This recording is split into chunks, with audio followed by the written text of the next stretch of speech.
Welcome to Winning Inside, the show where we follow the journey from feeling defeated to winning. Here are your hosts, Cheddy Matthews and Michelle Wickman.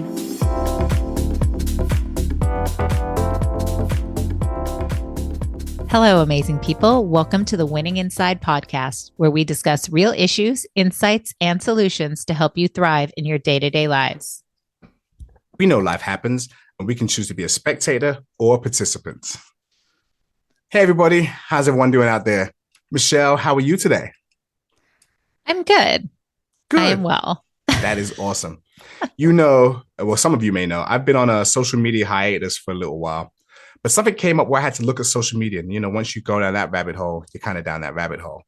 But I'm surfing social media, and somehow one of my favorite people on the planet happens to pop up. You might know her, Michelle Wickman. You might have heard of her once or twice. Phenomenal coach, by the way. And I see this post and it says, #1 skill to thrive in life. I'm like, do slide. It says to swipe, so I swipe and I slide to the side. And she goes through, she breaks this thing down. And I'm like, whoa, she goes into job skills. I'm like, okay. Life skills. Okay. I was like, that's pretty cool.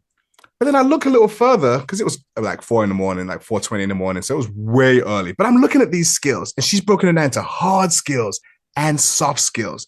The way this was done, I was like, this is an early morning masterclass on life skills and just how to thrive. Blew my mind. I wasn't ready for that this morning. So I hit hard on it. I wanted to type something, but I couldn't even really see. I was too tired. I was like, Michelle and I are talking about this today because this post was fire, pure fire. I mean, she goes into hard skills for life, hard skills for work. And I was like, wait, what? So I wanted to let everyone know how phenomenal your post was. And I said, we have to talk about that today, Michelle. So we are going to talk about how to thrive and the #1 skill to thrive in life. Love it. Love it. So thank you. Well, no, thank you. Thank you for that. It's something that I've been thinking on, over the last few weeks at the very least, but this concept of self-leadership is something that you and I have talked about over the last 2 years, right? Frankly. And it is essentially this entire practice that Cheddy and I do with ourselves, for ourselves, where it's a continuous evolution of who we are in our own lives. And so knowing as a leader that we will never know all there is to know is sort of like the foundation of this. Yeah. And I've been trying to compare it to individuals who are particularly in career transition. So people who are retiring, or maybe they're people who are trying to decide, I don't want to go back to work on site. I want to be able to work from home. All of this transition that's been taking place in careers. And when we look at the hard skills and soft skills of careers, it's so clear, right? Our hard skills are our computer skills, our direct experience with the job responsibilities that are posted on a requisition, an open requisition. And then there's soft skills like team player. Are you adaptable in a constantly changing environment at work? Do you have good communication? Things of that nature are soft skills that are so critical for career success. And I think about how we're so quick to invest in our skill sets in terms of, let me get another certification, let me get another degree, let me get, whatever it takes to thrive in my career. And then we have our lives, and our personal lives sort of get the what I call the runoff benefits. Yeah. And so when I think of life skills, life skills, quite frankly, I don't know, depending on when, dear listener, you grew up, there were classes when I was in school, like home ec, right? Economics. I actually didn't take it. And Lord knows that is showing now in life. The skill of cooking and things of that nature. They don't come naturally to me. I didn't hone that skill early on. But those are some of the hard skills in life in general, like how to tie your shoelaces might be a hard skill for life. Cleaning your home might be a hard skill for life. And managing your finances, right? We don't have to balance checkbooks anymore because most people don't write checks, but that would be a hard skill for life. Now talk about soft skills for life. And when you look at the word, the language of it, communication, that's also a soft skill for career. Team player. Of course, you want to be able to be compatible in your relationships, your family dynamics, things of that nature. So there's a lot of language that translates with soft skills, but we don't invest that time specifically to grow that skill around life circumstances versus, I'll go to a communication course for my career, right? How to communicate better through email, how to get what you want in, how to ask for a raise, how to get what you want from your, subordinates, the people that you manage, things of that nature. We invest in that so quickly and readily, but where is it that we don't do that in life? So that's really where this sort of came to fruition and what I've been thinking on over the last 2 weeks, a lot, first of all, but really it's been this constant evolution that Cheddy and I have discussed over the last 2 years, even. Yeah. Facts. It's so laid out. And it's interesting because you mentioned acquiring certain skills. As you know, I'm going to school. So that's me trying to acquire a skill set of some sort. So beyond that, I also always try to hone the soft skills, the empathy, the compassion, the emotional intelligence, all the things that are hard to put into a scale where you say, I have a degree in communication. You do? I have a certification in empathy. Really? I have one in emotional intelligence. That's great. Those don't really exist. It would be nice if they did, because then they probably wouldn't be so soft. But these are the nuances that help you to succeed. These are the things that you need to really manage that interpersonal dynamic when you're dealing with two people, whether it's conflict, whether it's a goal that you have, just having the ability to communicate, navigate, and interact with other human beings who are doing the same thing with you. Because I think machines are easy. You learn a system, learn a process, and you make it go. But humans, we live in the gray area. We're gray. And in that gray space, that's where you need the soft skills. When two people don't actually agree, well, they're in the gray space. How do you get them to kind of work together even if they don't agree? I said degree. So you've got to figure that out. When two people aren't understanding one another, when there's a tension in the room and it's causing results to fail, when it's causing your productivity to be reduced, how do you amplify that and get it back up? And I'm saying work. This happens in family dynamics too. When you and your partner aren't talking, or you and a loved one aren't talking, or you and a close friend aren't talking, or you're not on the same page, you're trying to accomplish a goal together, but you're not getting there. There are skills that people have to develop. We all know, and I said this the other day, I wonder how many wars could have not been waged if two countries, two entities, two people could have just communicated. Just communication. And that's only one of the skills. And not just communicating, because yelling is communicating, but effective communicating. Empathy, effectively empathizing to understand and continue doing what you're doing. That's a skill. Making somebody feel heard, making someone feel valued, making someone feel appreciated, making somebody feel compelled to give you their absolute best talent, time, qualities, skills, whatever it is. It's not easy, but it's what we need to do. So I think it's very important why Michelle actually did this and had this post. And it's just a post, but it's a thought. And all I can think of is, Michelle, I can't wait to see your book. I can't wait to go to, I actually want to be one of your first students in your class, in your training session. And I want to be on stage introducing you when you start to produce and start to guys go out there and just train myriads of people in this, because this will change people's lives. Just the way you have it framed out. It's phenomenal work. Oh my goodness. Yeah, I'm happy. I'd like to see that too. It's coming. No, it's so interesting because, well, let's move forward in the conversation / in the post, right? Right. Yeah. And in the post, it breaks down to the number one skill, and I'll just jump into that now, which is self-leadership again. Yes. And there are a lot of components in self-leadership that could individually be identified as soft skills. So communication is a critical component in leadership, excuse me. Yeah. But when we look at it specifically, we look at it from the standpoint of what is it that we say to ourselves? How do we communicate to ourselves? Right. And that kind of component of communication being under self-leadership all has to start with self-awareness. So self-awareness is the top skill within self-leadership, because until we recognize what our communication sounds like, until we recognize what emotions are actually driving our actions, we won't be able to effectively change our behavior, which means we won't get the results that we desire. Whew.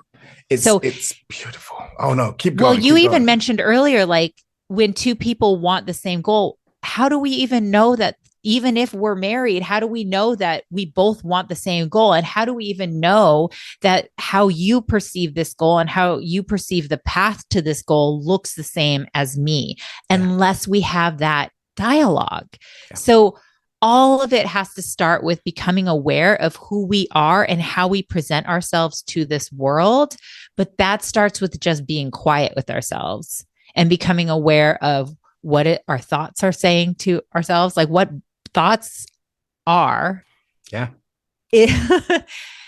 showing up even when we're not sort of consciously thinking. So this is sort of that subconscious dialogue that shows up. And you and I have talked about self-talk before. Absolutely. I think it's one of our podcasts, right? Early on. Sure is. Yep.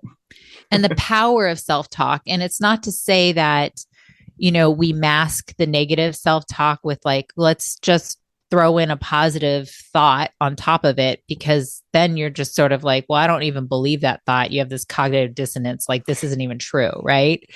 But it's just acknowledging the negative self-talk for what it was. But until you recognize that that's all it is negative self-talk versus fact in your world versus a truth in your world, until you realize that it's just something your brain is offering you that isn't even true, you won't be able to make change. So this idea of self-awareness is probably the biggest component of any kind of transformation that you want to create. It's always steps. I say it's steps 1 through 100, because even once you're past self-awareness and you're going into like new actions and new lessons and new, everything in this world, new interactions, you've created a new self-concept for yourself. You have to always come back to self-awareness. It's with you every step of the way as you grow into the person that you want to become. It is so grounding when you're self-aware. And, it's funny because I like to think I'm self-aware, but guess what? I have many opportunities and many times when I'm not self-aware.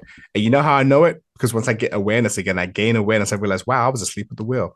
You've probably heard me say that phrase a few times, but I look back in time and I was talking to one of my speaking coach, and I was like, wow, every time I've had a major incident in my life, I can see where I was asleep at the wheel and wasn't being intentional, wasn't being conscious. And then things happened and then life happened somehow. And it all seems to happen when I'm asleep at the wheel. I used to tell people when I was younger, I'm the best driver in the world when I'm awake. This was after having an accident where I flipped 7 times because I was asleep. Couldn't drive the car very well when you're asleep. But that's what happens in life. We go through life at high rates of speed and things happen and we can't control them. We can't avoid them. And we just go head on into things that can cause us some destruction and some pain and some issues and some challenges. But self-awareness is essential to self-leadership. And let me go on to this. As a leader, some people say we are leaders or we're not leaders.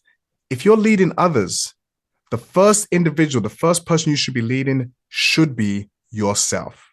And in order to do that, you have to be self-aware to know where you stand, know where you're grounded, know what your position is on this and that, and just look at yourself from a third perspective, almost like looking at yourself outside of yourself. And I say that a lot, but it's really just get assessment and introspective assessment of who you are, because without that, you can't go anywhere. Once you know the ground truth, you can make sound decisions for your life. But then, Michelle, you go on to talk about self-discipline. And, you know, I love self-discipline because as a Marine, we're all about our discipline. It's the kind of cornerstone of what we do. We like to talk about how disciplined we are, and just we hone it, we drive it in day one to the last day you're in. You will hear about discipline and how it makes you very effective at your job and just performance when you don't want to do things, the ability to just keep going. So I want to hear from you a little bit about self-discipline, because that is the next tenet in your components, the 4 components of self-leadership. Yeah. So it's interesting because with discipline, I think most people look at it and feel a very negative emotion towards the word, right? Yes. And if we can just remove whatever that thought is and look at it for what it is, which, as you stated, it's our capacity to sort of be in control of ourselves and our actions, despite the urges that are showing up. Right? Because we're human. We are human. We are human. We are human. I will say it a million times. I have to say it to myself every single day. We are fallible and we are human, and we are prone to urges. We are prone to seek comfort. And what that's going to continue to do is to pull us away from what it is that we want to intentionally create, because all of those are very subconscious needs. And and I always use this with the weight loss analogy, our brains are designed to keep us alive. Yes. That is its sole purpose in life. And so if we know that to be true, when we've lived this long, and it doesn't matter if we've just gained weight in the last year or like 2 years or whatever it is. Yeah. We have survived this long, our brain's saying, well, we don't need to change anything. We just need to keep things as it is, right? Because we've been able to live this long. And when we start on this journey of losing weight and weight loss, even when we first make that decision, first of all, you'll probably get a dopamine hit when you make the decision, because it feels good to be decisive, right? It feels good to not be in this like yes or no, stuck in the middle kind of it. To make a decision feels good. It's like you're checking something off the list. You'll get that first dopamine hit, and then immediately your brain's going to be like, no. As soon as you start losing weight, you're going to feel these urges, right? Yeah. And for some people, those urges are stronger than others. I'll totally admit to that. And with that, they're still the same. There's still urges where your brain's like, no, you've lived this long. Let's stay the same. You don't have to do this. You don't have to wake up early and go work out. You don't have to, eat the salads. Because what makes me alive and thrive, and what I want is like all of the sort of good feeling chemicals you get when you eat the salt and sugar and fat from fast foods, right? Yeah. So it's so fascinating to see our brains want to push us in the direction of comfort when we know that oftentimes goals push us in the direction of discomfort. So self-discipline is all about being able to, and I tend to want to talk around the word control, but it's all around essentially recognizing that we have these urges, and that's all that they are. And it's just an emotion, and that emotion will pass. And so the discipline is where it keeps you on the path to your goal, to what it is you want, and staying the course. So I always look at discipline and self-discipline as keeping yourself between the lines and keeping yourself on the course. Right. Life's GPS, I've heard it called. Yeah. It really is just that thing that keeps you on the path, keeps you on course, and keeps you sometimes within the boundaries. It just enables you to, if you have a goal, discipline's going to help you get there. It's going to keep you within the waypoints to get where you're going. And I love that. Yeah, exactly. And then we're going to go into the next one, Michelle, because... Oh, gosh. I don't even remember what I wrote. Oh, don't worry about it. Game on. You have... what's so funny? You know why I love this? Is because I'm reading them because that's what I'm doing. And you're just going off the cuff. You know why, though? Because it's not what you know. It's who you are, Michelle. This is who you are. This is how you show up as a coach, how you show up as an individual, how you show up as a game changer and a life change. This is how you show up. So for you, it's just in you.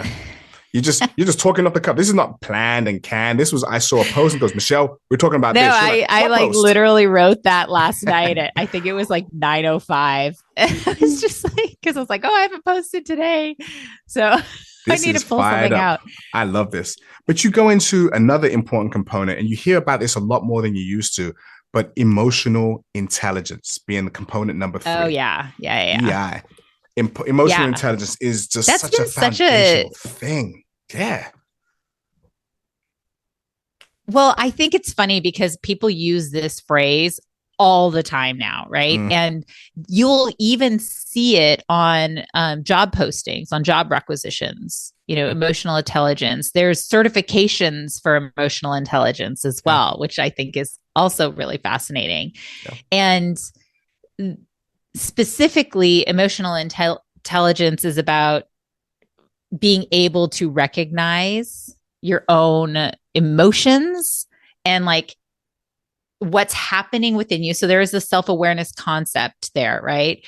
But it's also how you are influencing, how you are affecting the people around you with that. Oh, yeah. And also recognizing the emotions of other people. So this does go more outward when I look at emotional intelligence. I specifically chose emotional intelligence because it's such a I don't know, it's like a popular word, right? It's almost like a catchphrase, a popular word. It's what's been important probably for the last 10 years, 5 years in particular. Yep. And I just think we need it now more than ever. Yeah. I mean, truly, like Agreed. You and I have talked about this a lot, and being emotionally intelligent about the emotions that are happening within you and how you are affecting the emotions of the people around you is one, you can use it for evil. Oh, absolutely. Not gonna lie. Use your powers for good. Yeah. But this is about using your powers for good. Yeah. Using your powers, if you will, if you want to call them powers, but it is quite powerful. Yes. In a way that you can help alleviate the suffering within yourself and within other people, particularly in your inner circle when I talk about it around the concept of self-leadership. Exactly. So how can you, one, become aware with your self-awareness of what you're feeling, but two, how can you influence your own emotions? That is what emotional intelligence is about. I was going to comment, and then you said that, and I decided to shut my mouth because that is it.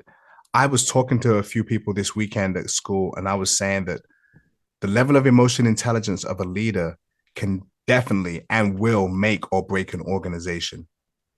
It will definitely make or break an organization. Mm-hmm. And today, people are more self-aware, more independent, and more concerned about being heard, respected, noticed, seen at work, appreciated, doing things that are meaningful. And if you're not addressing those soft areas, let's call them soft areas, everyone wants to get paid. But if you're not treating people right, they're going to leave. They will leave, and your organization will be affected by their departure.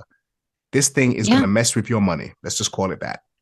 But in your relationships, this can shorten the duration of your relationships or extend it. But let's go positive and negative. Or it can make your business thrive. So you have to get to this part of us because we are emotional beings. And we need to be able to be aware and understand when people are in that emotional space. When I say emotional, I'm not talking about being frantic or anything. I'm just talking about in the part of us that is nonverbal, that feels and wants to be understood in a certain way. You have to see those cues that people are giving you without actually using words. And then absolutely. I'm going to tell you, when I saw this last one, I was like, that's Michelle all day. Just the way you said it. I could, when you write stuff and you can hear someone's voice, when you said this last tenet, number 4 of personal agency, I was like, yeah, that's Michelle. Because if I said it, I wouldn't have used those words. But I heard those words and could hear you saying them.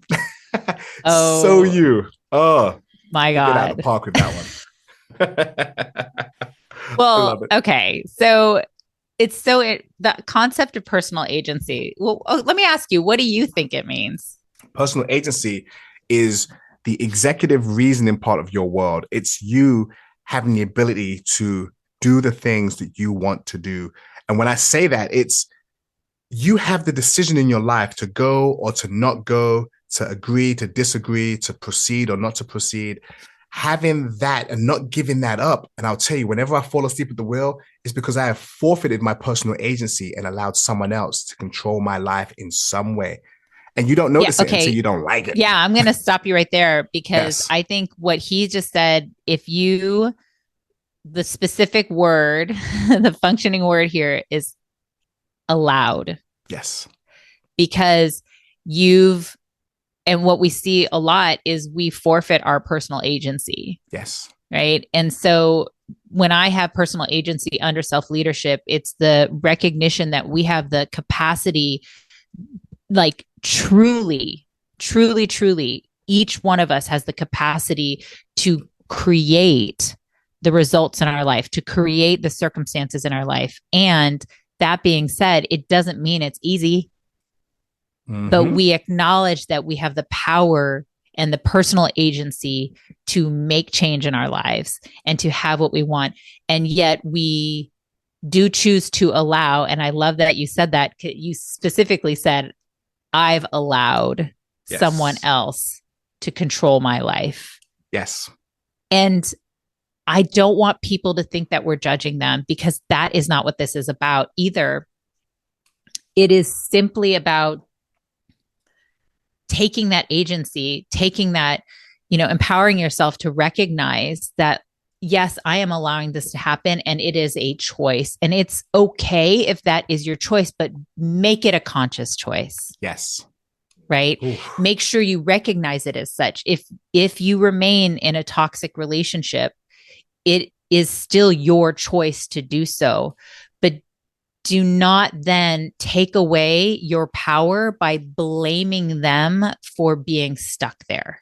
Oof. Right? This is a way to get ourselves out of self-victimization. And the reason why I specifically say that is because, and this is not to say that there are not victims out there, and believe me. Yeah, exactly. I do know, and there are many victims out there. Yes. But self-victimization is when we say that somebody else is responsible for us. Yes. Continuously. Right? So, and for our emotions continuously. They're responsible for making me feel miserable. I am not saying that any of the choices that we make in life are always going to be easy, and they absolutely are not. There are many difficult choices in life that we need to make. And there's continuous suffering that will happen on our journey to whatever change it is that we want to have in our lives. And if we recognize that we are empowered to choose this suffering over that suffering, then you have already empowered yourself more than you were when you blame other people for the reality of your lives. Taking that power back. Yes. I love that. What I like about what you said is you have given everybody permission, just in case they didn't know, to take control of their lives. You can take control of your life. That is a powerful thing. There are people who have never heard those words that way.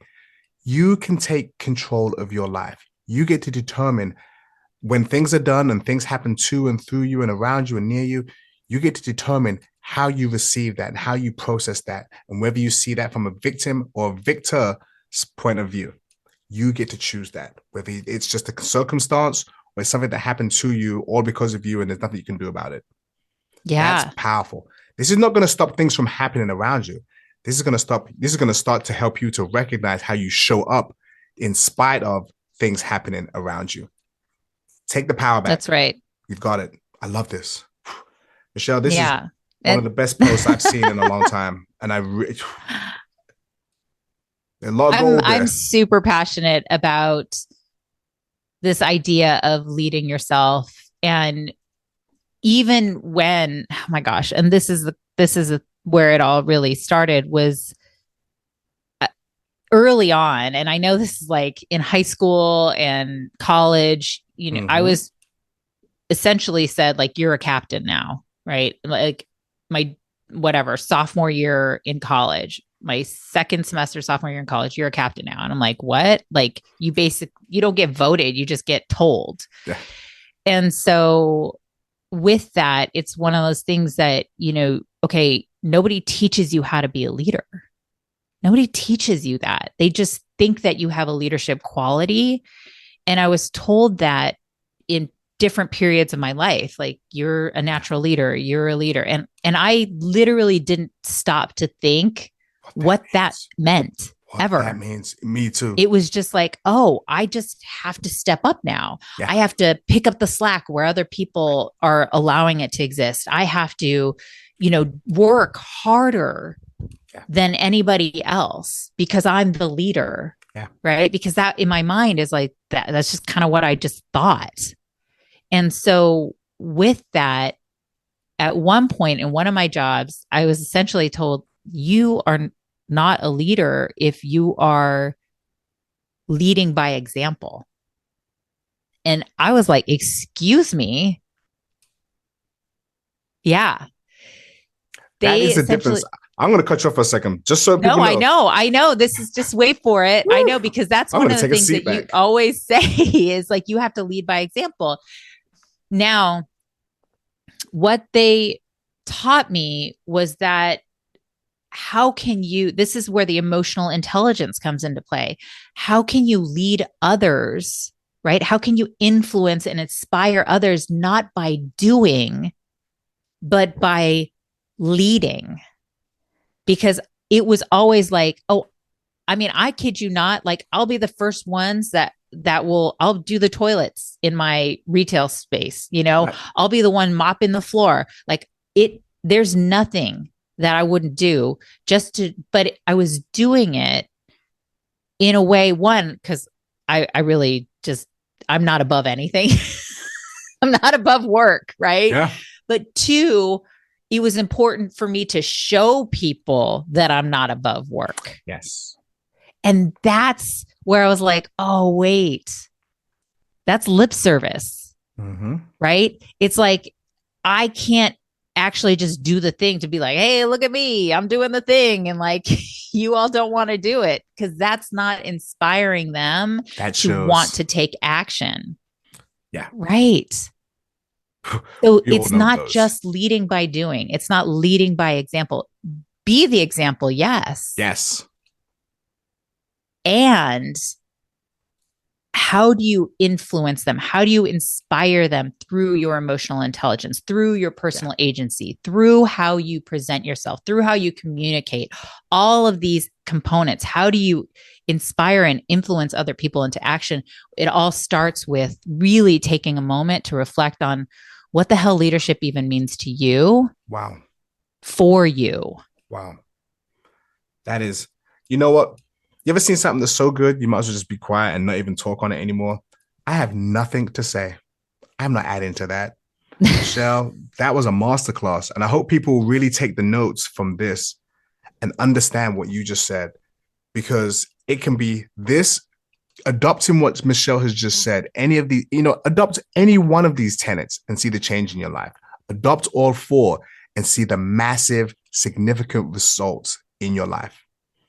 Almost instantly, you will feel the shift if you do this. You know what?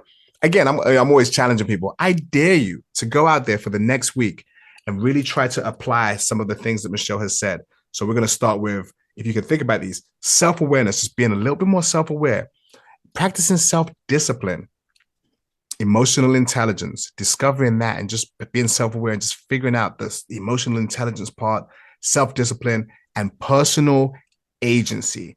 You do those four things and watch how your self-leadership and your leadership of others expands, increases, and just exceeds your wildest imagination and wildest dreams. And if you have enjoyed today's podcast, please subscribe, follow, share, and most importantly, use whatever adds value to your amazing life. And remember, even if life puts barriers in our way, we are still moving forward. Sign in again for a new episode of Winning Inside. Thank you for listening to Winning Inside with Cheddy Matthews and Michelle Wickman. If you enjoyed today's show, please make sure to click the follow button, Rate and review at Apple Podcasts, Spotify, Audible, or wherever you get your podcasts. You can connect with Cheddy and Michelle at winninginside.io. Keep listening. Another episode is coming soon.